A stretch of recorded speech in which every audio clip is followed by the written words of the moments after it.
సంవత్సరాల తరబడి government job కోసం వేచి చూస్తున్నారా? కేవలం 8 నెలల్లో మీ కల నెరవేర్చుకోండి. వెంటనే కింది నంబర్స్‌కి కాల్ చేయండి. ప్రపంచ సంపన్న దేశమైన అమెరికా కష్టాల్లో ఉంది. అక్కడ పారిశ్రామిక రంగం గడ్డు పరిస్థితులను ఎదుర్కొంటోంది. ఏంటి, అమెరికాలో సంక్షోభమా అని మీరు అనుకోవచ్చు. కానీ ఇది నిజం. అమెరికాలో గత 2.5 దశాబ్దాల్లో ఎన్నడూ చూడనంత నిరుద్యోగ సంక్షోభం ఏర్పడింది. ఎన్నో ఆశలతో ఉన్నత చదువుల కోసం అక్కడికి వెళ్లిన వారిలో వేల మంది మాస్టర్ డిగ్రీని చేత పట్టుకుని రోడ్ల వెంట తిరగాల్సి వస్తోంది. ఒకవైపు బ్యాంకుల నుంచి తీసుకున్న విద్యా రుణం వారిని భయపెడుతూ ఉండగా, మరోవైపు ఉద్యోగం ఎప్పుడొస్తుందో తెలియక తీవ్ర ఆందోళన చెందుతున్నారు. 4-5 ఏళ్లుగా ఉద్యోగాలు చేస్తున్న వారిని కూడా సాఫ్ట్వేర్ కంపెనీలు తొలగిస్తున్నాయి. బాధితుల్లో చాలా మంది హోటళ్లలో, గ్యాస్ స్టేషన్లలో పనిచేస్తూ మరో ఉద్యోగం సంపాదించుకోవడానికి పడరాని పాట్లు పడుతున్నారు.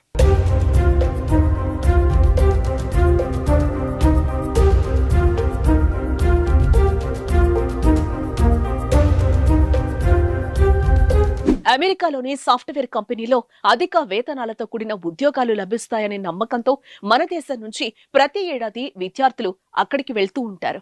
ఇలా 2022-23 సంవత్సరంలో దాదాపు 2 లక్షల మంది వెళ్లారు. వీరిలో తెలుగు విద్యార్థులు 45,000 నుంచి 55,000 మంది వరకు ఉంటారని కన్సల్టెన్సీ సంస్థల ప్రతినిధులు తెలిపారు. అమెరికా వెళుతున్న విద్యార్థుల్లో చాలా మంది MS లో కంప్యూటర్ సైన్స్, దాని అనుబంధ కోర్సులను చదివేందుకే అధిక ప్రాధాన్యం ఇస్తున్నారు. 2 ఏళ్ల కిందటి వరకు అమెరికాలో MS చేసిన వారిలో దాదాపు 85% మందికి అక్కడే ఉద్యోగాలు లభించాయి.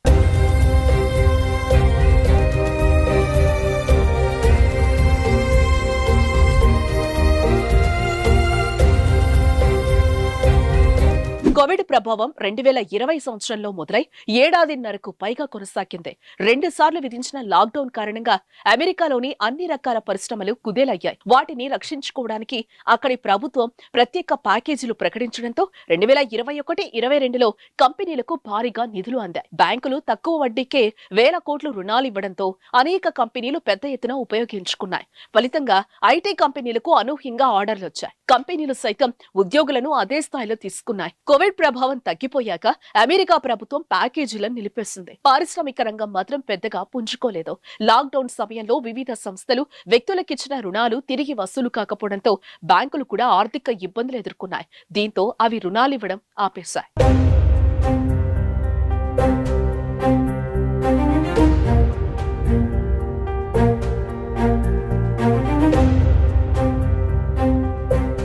అప్పటిదాకా 3-4% వరకున్న వడ్డీ రేటును గరిష్టంగా 8% పెంచేశాయి. అమెరికా చరిత్రలో వడ్డీ రేట్లు ఎప్పుడూ ఇంత ఎక్కువగా లేవని ఆ దేశస్థులు చెప్తున్నారు. దీని ప్రభావం పారిశ్రామిక రంగంపై గట్టిగా పడింది. ఈ నేపథ్యంలో ఐటీ కంపెనీలకు ఒక్కసారిగా ఆర్డర్లు తగ్గిపోయాయి. చేయాల్సిన పని కంటే మానవ వనరుల సంఖ్య అధికంగా ఉండడంతో ఐటీ కంపెనీలు కోవిడ్ సమయంలో చేర్చుకున్న ఉద్యోగులను 2023 మార్చి నుంచి తొలగించడం మొదలుపెట్టాయి. అధిక జీతాలు పొందుతున్న ఉన్నత ఉద్యోగులను భారీగా తొలగించాయి. గతంలో వేల మందికి ఉద్యోగాలిచ్చిన ఐటీ కంపెనీలు ఇప్పుడు వందల సంఖ్యలోనే నియామకాలు చేస్తున్నాయి. ఈ పరిణామాలన్నీ భారత్ నుంచి వెళ్లిన వారిపై తీవ్రంగా చూపుతున్నాయి. తెలుగు రాష్ట్రాల నుంచి వెళ్లిన వేల మందికి MS పూర్తి చేసినా ఉద్యోగాలు లభించడం లేదు.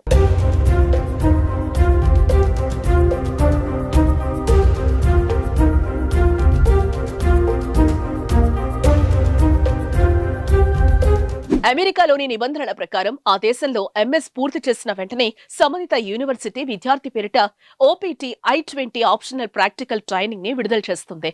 ఇది వచ్చిన నెల రోజుల్లోనే ఎంప్లాయ్మెంట్ ఆథరైజేషన్ డాక్యుమెంట్ కి దరఖాస్తు చేయాలి. దీనికి ఆమోదం లభించిన 3 నెలల్లో ఏదో ఒక ఉద్యోగంలో చేరాలి. లేని పక్షంలో ఆ దేశాన్ని విడిచిపెట్టాలి.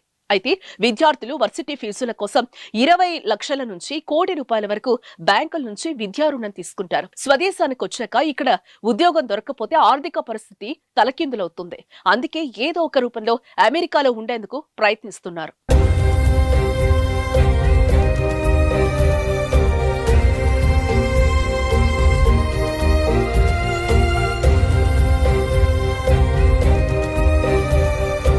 అయితే కొందరు ఎంఎస్ పూర్తి కాకుండా ఉండటానికి 1-2 సబ్జెక్టులను అలానే వదిలేస్తున్నారు. మరికొందరు యూనివర్సిటీ ప్రొఫెసర్ల దగ్గరే రీసెర్చ్ సహాయకులుగా చేరుతున్నారు. దీనికి ఎలాంటి జీతం ఉండదు. అయితే ప్రొఫెసర్ ఇచ్చే పత్రంతో ఏడాది పాటు అమెరికాలోనే ఉండొచ్చు. ఇంకొందరు కన్సల్టెంట్లను సంప్రదించి ఎక్కడో ఒక చోట పనిచేస్తున్నట్లుగా ధృవపత్రం తెచ్చుకుంటున్నారు. సమస్య ఇంతలా వేధిస్తున్నా ఏటా అక్కడికి వెళ్లే వారి సంఖ్య మాత్రం తగ్గకపోవటం గమనార్హం. వచ్చే నవంబర్లో అమెరికా అధ్యక్ష ఎన్నికలు జరగబోతున్నాయి. బైడెన్, డొనాల్డ్ ట్రంప్ పోటీ పడే అవకాశం ఉంది. కొత్త ప్రభుత్వం వచ్చాక పారిశ్రామిక రంగానికి తోడ్పాటు ఇస్తేనే పరిస్థితిలో మార్పు వస్తుందని నిపుణులు అభిప్రాయపడుతున్నారు. గతంలో ట్రంప్ ఇలాంటి తోడ్పాటు ఇచ్చారని, ఎన్నికల్లో ఆయన గెలిస్తే పారిశ్రామిక రంగానికి మరోసారి చేయూతనిస్తారన్న ఆశాభావం వ్యక్తమవుతుంది. మరి రానున్న అమెరికా అధ్యక్ష ఎన్నికల తర్వాత ఏమన్నా మార్పు ఉంటుందేమో వేచి చూడాల్సిందే. ప్రపంచ సంపన్న దేశమైన అమెరికా కష్టాల్లో ఉంది. అక్కడ పారిశ్రామిక రంగం గడ్డు పరిస్థితులను ఎదుర్కొంటోంది. ఏంటి, అమెరికాలో సంక్షోభమా అని మీరు అనుకోవచ్చు. కానీ ఇది నిజం. అమెరికాలో గత 2.5 దశాబ్దాల్లో ఎన్నడూ చూడనంత నిరుద్యోగ సంక్షోభం ఏర్పడింది. ఎన్నో ఆశలతో ఉన్నత చదువుల కోసం అక్కడికి వెళ్లిన వారిలో వేల మంది మాస్టర్ డిగ్రీని చేత పట్టుకుని రోడ్ల వెంట తిరగాల్సి వస్తోంది. ఒకవైపు బ్యాంకుల నుంచి తీసుకున్న విద్యా రుణం వారిని భయపెడుతూ ఉండగా, మరోవైపు ఉద్యోగం ఎప్పుడొస్తుందో తెలియక తీవ్ర ఆందోళన చెందుతున్నారు. 4-5 ఏళ్లుగా ఉద్యోగాలు చేస్తున్న వారిని కూడా సాఫ్ట్వేర్ కంపెనీలు తొలగిస్తున్నాయి. బాధితుల్లో చాలా మంది హోటళ్లలో, గ్యాస్ స్టేషన్లలో పనిచేస్తూ మరో ఉద్యోగం సంపాదించుకోవడానికి పడరాని పాట్లు పడుతున్నారు.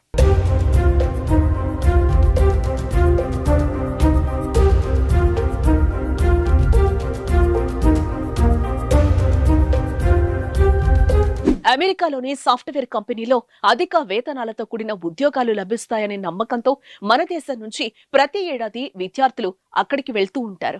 ఇలా 2022-23 సంవత్సరంలో దాదాపు 2 లక్షల మంది వెళ్లారు. వీరిలో తెలుగు విద్యార్థులు 45,000 నుంచి 55,000 మంది వరకు ఉంటారని కన్సల్టెన్సీ సంస్థల ప్రతినిధులు తెలిపారు.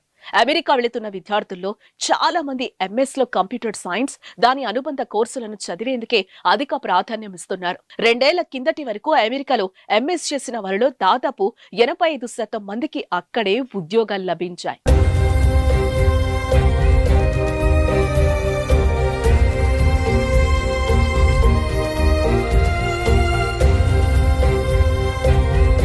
కోవిడ్ ప్రభావం 2020 సంవత్సరంలో మొదలై ఏడాదిన్నరకు పైగా కొనసాగింది. 2 సార్లు విధించిన లాక్డౌన్ కారణంగా అమెరికాలోని అన్ని రకాల పరిశ్రమలు కుదేలయ్యాయి. వాటిని రక్షించుకోవడానికి అక్కడి ప్రభుత్వం ప్రత్యేక ప్యాకేజీలు ప్రకటించడంతో 2021-22లో కంపెనీలకు భారీగా నిధులు అందాయి. బ్యాంకులు తక్కువ వడ్డీకే వేల కోట్లు రుణాలు ఇవ్వడంతో అనేక కంపెనీలు పెద్ద ఎత్తున ఉపయోగించుకున్నాయి. ఫలితంగా ఐటీ కంపెనీలకు అనూహ్యంగా ఆర్డర్లు వచ్చాయి. కంపెనీలు సైతం ఉద్యోగులను అదే స్థాయిలో తీసుకున్నాయి. కోవిడ్ ప్రభావం తగ్గిపోయాక అమెరికా ప్రభుత్వం ప్యాకేజీలను నిలిపేసింది. పారిశ్రామిక రంగం మాత్రం పెద్దగా పుంజుకోలేదు. లాక్డౌన్ సమయంలో వివిధ సంస్థలు వ్యక్తులకిచ్చిన రుణాలు తిరిగి వసూలు కాకపోవడంతో బ్యాంకులు కూడా ఆర్థిక ఇబ్బందులు ఎదుర్కొన్నాయి. దీంతో అవి రుణాలివ్వడం ఆపేశాయి.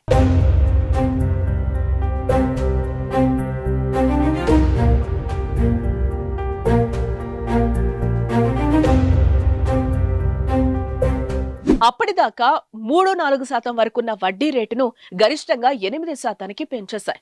అమెరికా చరిత్రలో వడ్డీ రేట్లు ఎప్పుడూ ఇంత ఎక్కువగా లేవని ఆ దేశస్థులు చెప్తున్నారు. దీని ప్రభావం పారిశ్రామిక రంగంపై గట్టిగా పడింది. ఈ నేపథ్యంలో ఐటీ కంపెనీలకు ఒక్కసారిగా ఆర్డర్లు తగ్గిపోయాయి. చేయాల్సిన పని కంటే మానవ వనరుల సంఖ్య అధికంగా ఉండడంతో ఐటీ కంపెనీలు కోవిడ్ సమయంలో చేర్చుకున్న ఉద్యోగులను 2023 మార్చి నుంచి తొలగించడం మొదలుపెట్టాయి. అధిక జీతాలు పొందుతున్న ఉన్నత ఉద్యోగులను భారీగా తొలగించాయి. గతంలో వేల మందికి ఉద్యోగాలిచ్చిన ఐటీ కంపెనీలు ఇప్పుడు వందల సంఖ్యలోనే నియామకాలు చేస్తున్నాయి. ఈ పరిణామాలన్నీ భారత్ నుంచి వెళ్లిన వారిపై తీవ్రంగా చూపుతున్నాయి. తెలుగు రాష్ట్రాల నుంచి వెళ్లిన వేల మందికి ఎంఎస్ పూర్తి చేసినా ఉద్యోగాలు లభించడం లేదు.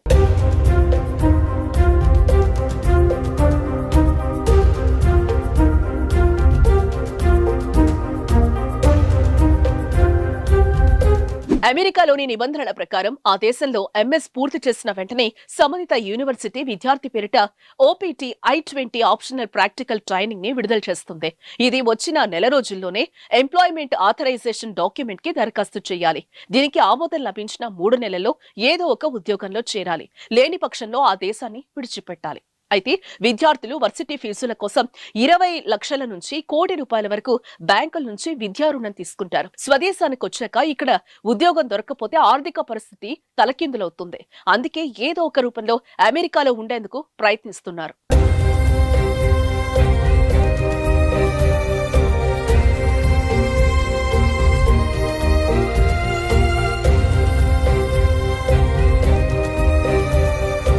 అయితే కొందరు ఎంఎస్ పూర్తి కాకుండా ఉండటానికి 1-2 సబ్జెక్టులను అలానే వదిలేస్తున్నారు. మరికొందరు యూనివర్సిటీ ప్రొఫెసర్ల దగ్గరే రీసెర్చ్ సహాయకులుగా చేరుతున్నారు. దీనికి ఎలాంటి జీతం ఉండదు. అయితే ప్రొఫెసర్ ఇచ్చే పత్రంతో ఏడాది పాటు అమెరికాలోనే ఉండొచ్చు. ఇంకొందరు కన్సల్టెంట్లను సంప్రదించి ఎక్కడో ఒక చోట పనిచేస్తున్నట్లుగా ధృవపత్రం తెచ్చుకుంటున్నారు. సమస్య ఇంతలా వేధిస్తున్నా ఏటా అక్కడికి వెళ్లే వారి సంఖ్య మాత్రం తగ్గకపోవటం గమనార్హం. వచ్చే నవంబర్లో అమెరికా అధ్యక్ష ఎన్నికలు జరగబోతున్నాయి. బైడెన్, డొనాల్డ్ ట్రంప్ పోటీ పడే అవకాశం ఉంది.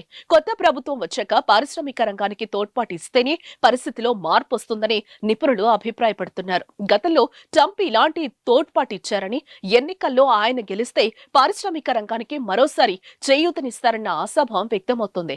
మరి రానున్న అమెరికా అధ్యక్ష ఎన్నికల తర్వాత ఏమన్నా మార్పు ఉంటుందేమో వేచి చూడాల్సిందే.